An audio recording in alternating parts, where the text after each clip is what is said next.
So we are Group C, and today we're going to be talking about our first experiences and the things that we learned. My name is Silvana Navarro. I am the chairperson. Here I have Hai Nu Nguyen. I have Ryan No, Nak Vu, Thomas Tan, Kelalani Tumali. And our first speaker is going to be Hai Nu Nguyen.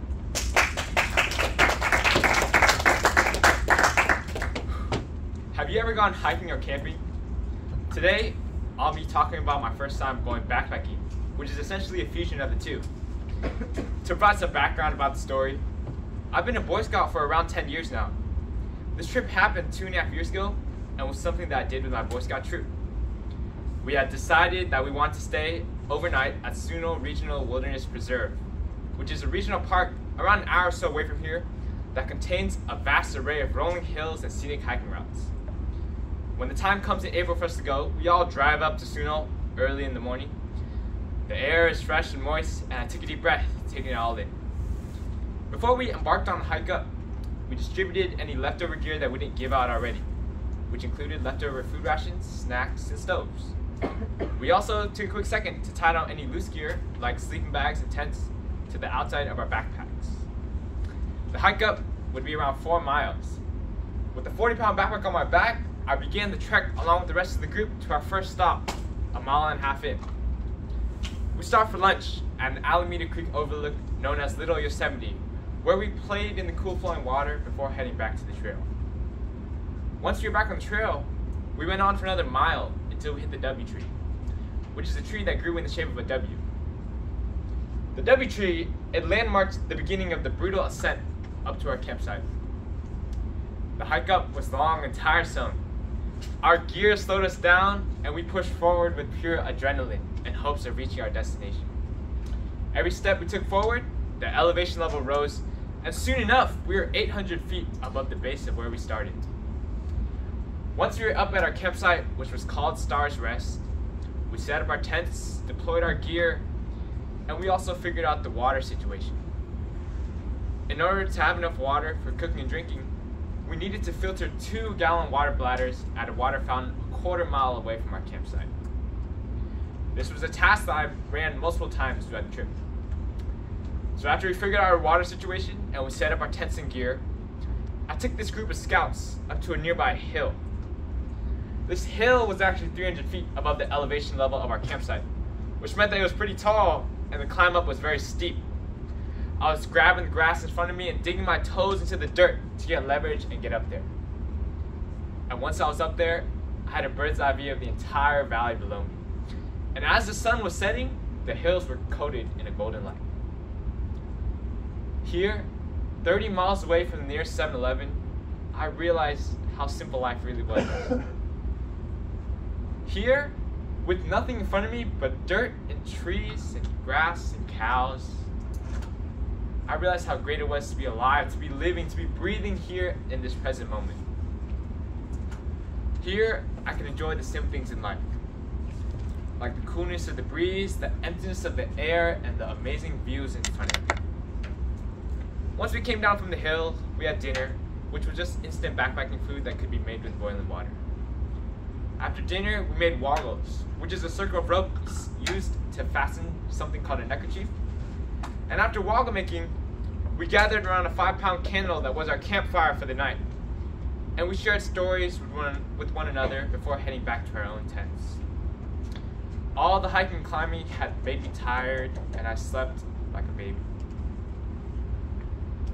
The next morning, we woke up early, cleaned up all of our gear, we picked up all of our trash before heading on the hike down.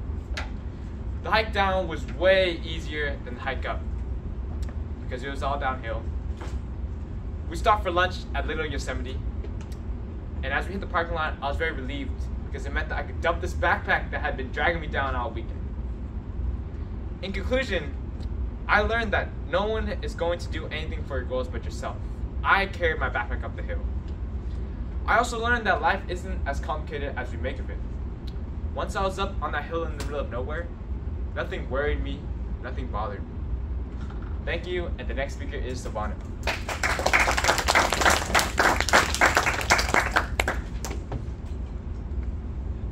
Have you ever thought about dropping out? My name is Silvano Navarro, and today I'll be talking about my first time completing a full-time semester here at Evergreen Valley College.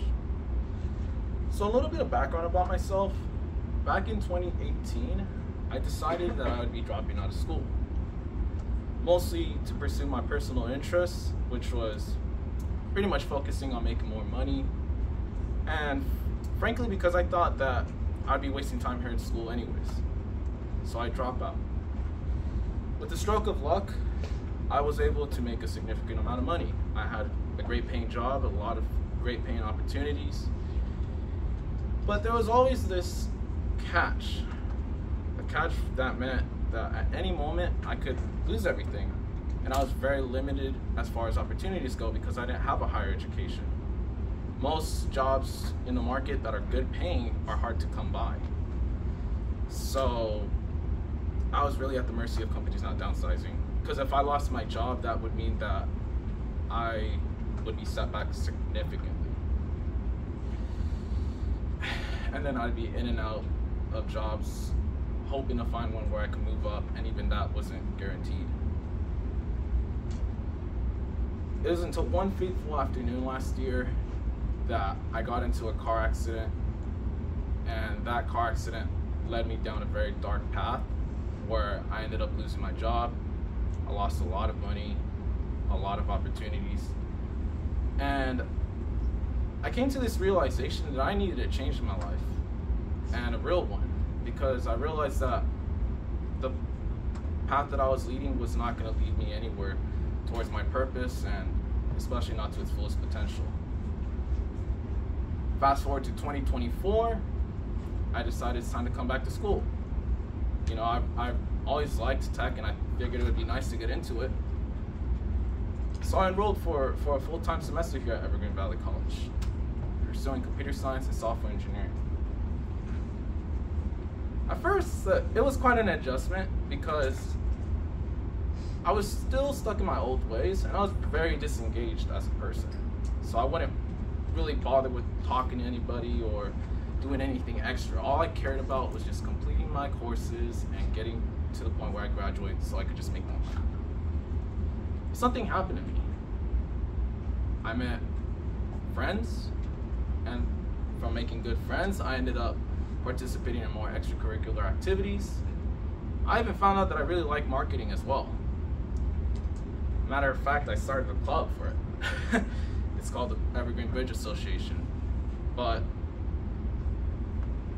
this is all over the course of a full-time semester here. And this was just last semester even. I learned that from dropping out that life really is what you make of it, and through completing my first full-time semester here, I learned that incompetence really is a choice, and that I wanted to finish what I started. And that's all. Our next speaker is Thomas Tan.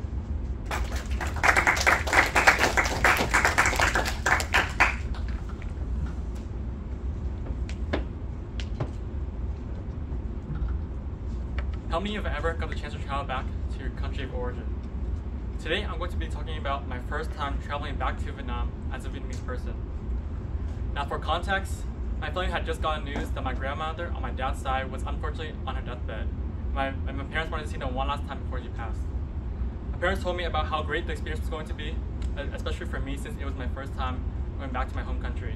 But I couldn't really believe them for two main reasons. The first, that I was currently enrolled in a basketball camp, and I loved basketball as a kid, and to this day I still keep up with the basketball league avidly. The second was, my parents had always complained about how harsh it was growing up in Vietnam. And I believed them to the point where I kind of looked down on Vietnam because of how much they described it to be sort of like a hellhole. Now, eventually, after a lot of convincing, I became slightly optimistic about going to Vietnam. Not because of how much fun I would have, but I wanted my grandma to see me and the other way around one last time before she passed.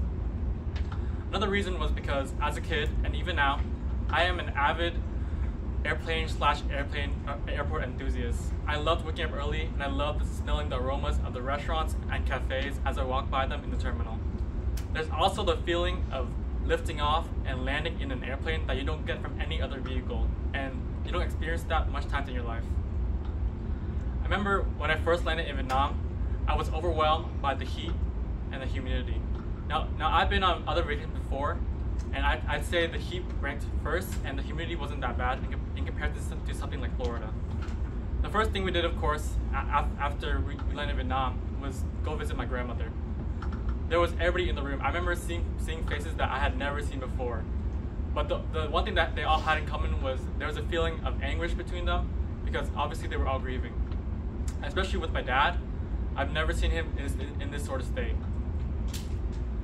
The second day and everything after that wasn't as painful. I got to try new foods, and honestly, as a picky eater myself, I was pleasantly surprised by the taste of everything.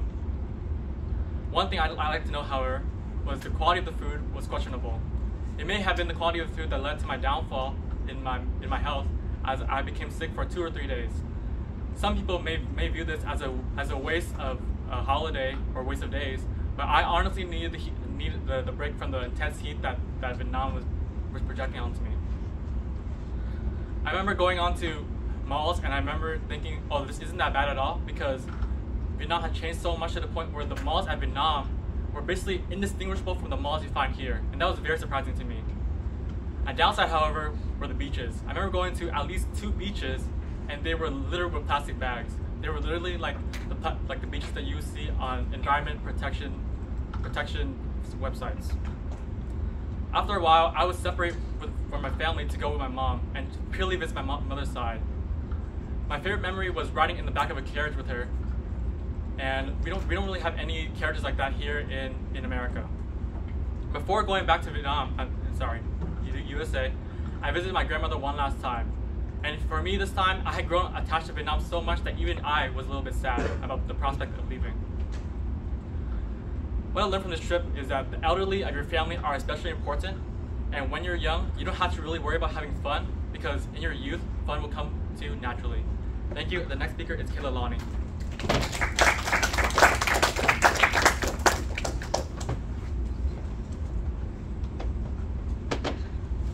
How many of you have gone cruising as a form of vacation before? Well, if you haven't, I would recommend trying it. But today I'm going to be telling you about my first experience cruising. So, first of all, whether you're going all around the world or just around the States, all you need to go on a cruise is your ID. And if you've ever had a trip that you need to get your passport for, you know it's this whole process, and then it takes forever to actually come in. So you can't just go abroad spontaneously and be like, oh, hey, one day I wake up and let me just go to Europe. But with a cruise, so long as you're leaving from America and coming back to America, it doesn't matter where you go or where you stop, all you need is your ID. The boarding process is quite similar to an airplane, so you're not in a new environment. You'll be brought into a room, you'll sit down, and they'll call you up in groups. On the downside, there's no food, so I would recommend eating before you go in, but on the plus side, it takes far less time, so you're not staying there all day, 1 or 2 hours max. Once you get on board, everything is done through the cruise. So my least favorite part of planning a vacation is the actual planning. There's a ton of things to do, but once you set your cruise and pay for it, everything is done through there. You don't have to worry about a language barrier or finding activities where you stop, and you definitely don't have to worry about your tour guide being a psycho and killing you in the woods. So everything's great. On the actual ship, you'll be given an itinerized list of all the activities they offer, and depending on your cruise, they'll have cooking classes, art classes, games, charades, everything you can think of. My cruise was great, but depending on the size of your cruise, they might have less or more activities. So think about that. Then there's the food. You might be wondering, okay, that takes care of the activities, but then what about the food? Because am I just going to be there and have the same thing every day while I'm on the cruise? You don't have to worry about that. You'll go to a dining hall and they'll give you a full menu for 3 meals a day. They'll feed you. Every meal will be a different menu, and every day will be a different menu. So you have a wide variety of foods. And if that's not your fancy, there are a ton of other restaurants and shops on board, so you can do whatever you want. My first cruise was a 7-day cruise. So that was 3 days on land and 4 days on the sea. My first day I spent exploring the entire ship. I ran around doing all kinds of introductory activities that they had. there were charm bracelets in the shops, and I did a guess the prize game in the art gallery, and then there were acupuncture seminars and tours in the spa. So you can do whatever you want, but I spent the entire day going around having fun, and I still didn't get to everything. The next day was our first sea day. I won't go too into the actual being like on land and stuff because the whole point of this is the cruise itself. But I got a dress, I got a shirt, and then I got some candy. After that was our second day on land. So on sea, my bad. On sea, I had a fun time. I played all the games. I went to the arcade. I went to Sky Zone. I played in the foosball table and all the ping pong. But my favorite activity was the hanging obstacle course. If you're afraid of heights, to each their own, but it was my favorite activity. You could oversee the sea and everything was fun. The next day was again a land day. I got a shirt and a compactable mirror, one of those ones with the glitter name on the place. Girls know what I'm talking about? I hope so. And then the next day we went back on board, but by then I was completely exhausted. So of course I slept in, I just walked around, I went to the shops. I had to get candy because by then you need a sugar rush. And then I played bingo, which, no, it's not only for old people. Anyone can do it. It was super fun. I found out they had a karaoke night, which was my favorite thing by far. So I went, sat my butt down, and watched people sing their hearts out for the next hour and a half. Some people were great, some people were, well, they were entertaining, but who am I to judge because I can't sing either. And then the next day was our last land day. So I got a dress, some jewelry, and then for our last sea day, I just spent the day in the pools. I spent it on the water park and canning, which I don't actually know how to do, so it consists of me taking a nap and hoping I don't wake up looking like bacon. But that was all. The next day we departed, and I decided to extend my vacation for a week. And overall, what I learned is that if you really want a vacation that's like minimal effort, but still effective and fun, try cruising. It's a good choice. Next is Nafu.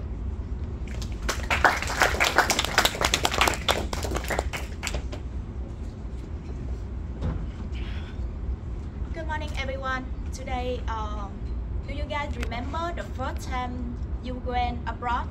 And do you have any memorable memory of that trip? Today, I'm gonna talk about my first time I went abroad with my family and what I learned from that trip. The story begins when I was 16 years old and I had 3 months long time vacation.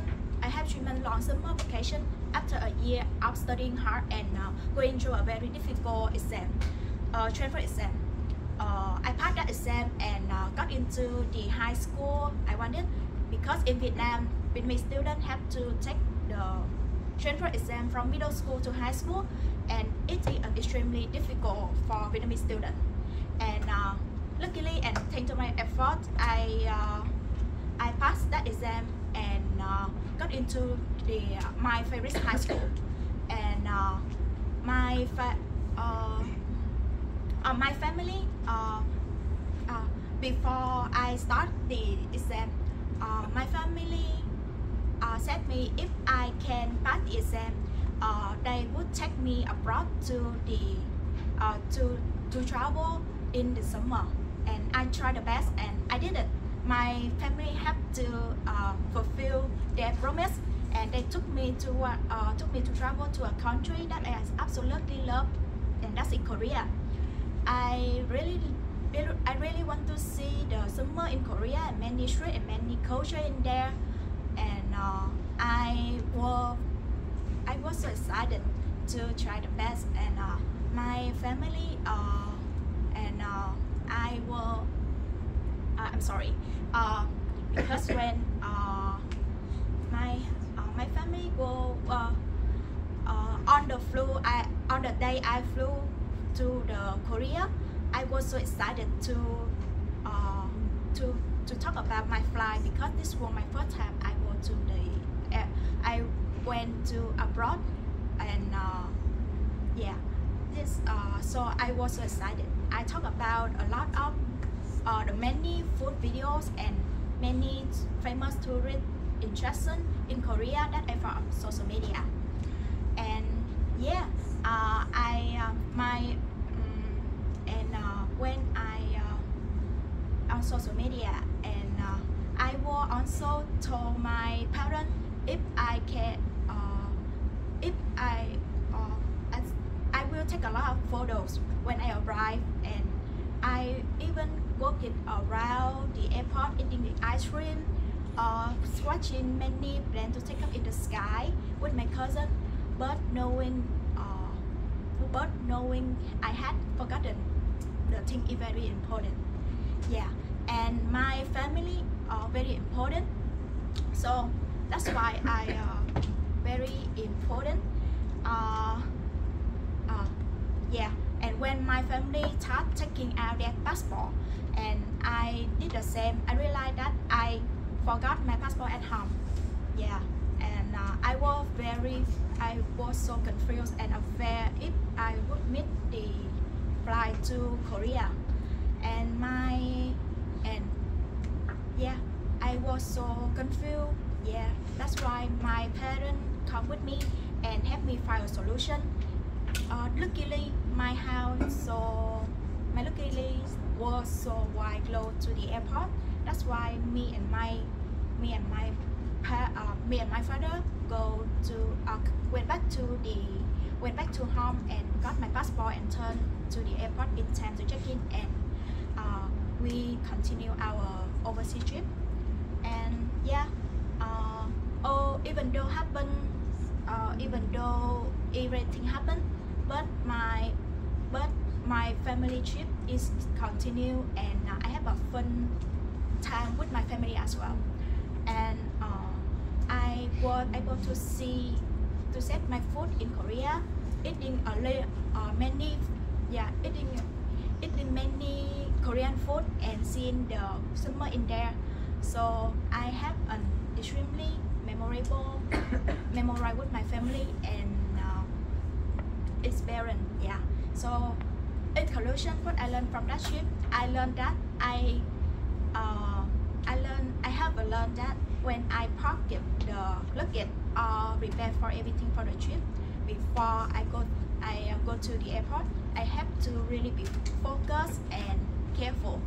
Yeah, never let any distract you, because it's something like that happen. It not affect you on not only you but other as well. Yeah, thank you for listening. And the next speaker is Brian.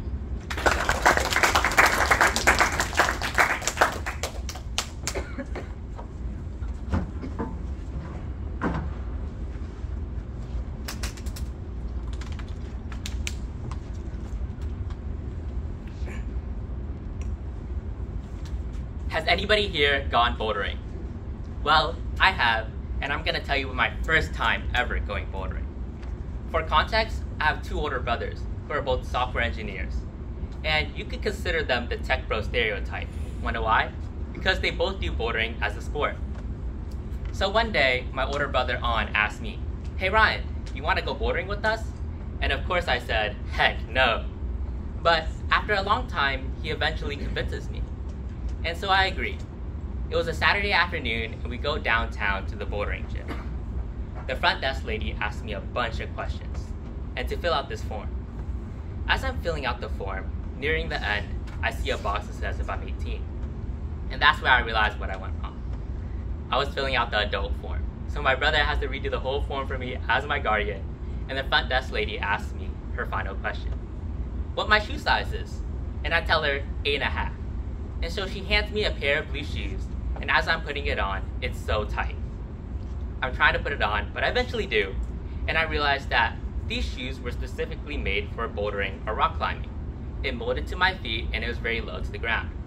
So as we're entering the gym, I see this huge wall in front of me, maybe 30 meters high, and people with rope harnesses climbing it. And I tell my brother, "Yo, we're climbing all that." And he tells me, "No," and he laughs at me and tells me to turn around. And that's when I see shorter walls and people climbing with no rope harnesses. And that's where the bouldering area is. That's how I learned the difference between rock climbing and bouldering. One with rope and harnesses, taller walls, another with no rope and harnesses and shorter walls. And so I go and I do my first VB. And for context, in bouldering it goes VB, V1, V2, V3, and so on, in increasing difficulty relative to the number. And so I do my VB, easy. With my newfound confidence, I do V1, easy as well. And so I try V2, I fail. I fail and fail, no matter how much I kept trying, I kept failing. But this little kid walks up to me, he's about half my height, and probably half my age too, and he asks me if he can give it a go. And I'm like, sure. And he does it perfectly. The one I kept failing every time, he does it perfectly and flawlessly. He does it twice even. And he goes up to his dad and gives him a high five, and I'm like, what? So with this newfound determination, I actually beat my first V2. And afterwards, I beat a couple of V2s at that. And so, with this newfound confidence, I do a V3, and the same story goes that I failed. And so I asked my brother on, how can I keep doing better? How can I get better at this? And he tells me, well, you should see from your mistakes, learn from it. Maybe next time you can go left, right, up, analyze your new routes, because there's so many different routes you can take. And to always reapply the white chalk grit powder, which allows you to give you more strength on your climbs. He even taught me a new technique where I can switch my footing from my right to left really quickly. And so with these new skills, I beat my first V3. After a long time of climbing, almost 2 hours, I was exhausted, but I beat 2 V3s at that. In conclusion, what I learned is that failure gives you opportunity. You shouldn't be afraid of failure. Rather, you should take it as a way to learn and grow yourself as a person. It develops your character by teaching you both persistence and perseverance. Thank you. And the next speaker is Chairman Silvano.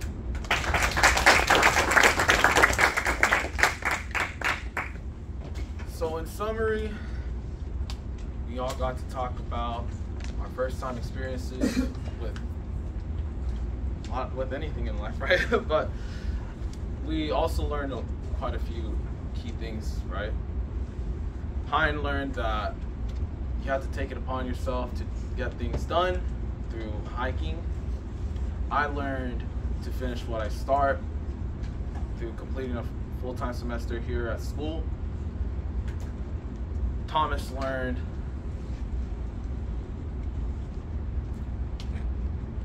the value of travel. Kailani learned Kailani showed us that the best way to vacation is going through a cruise, and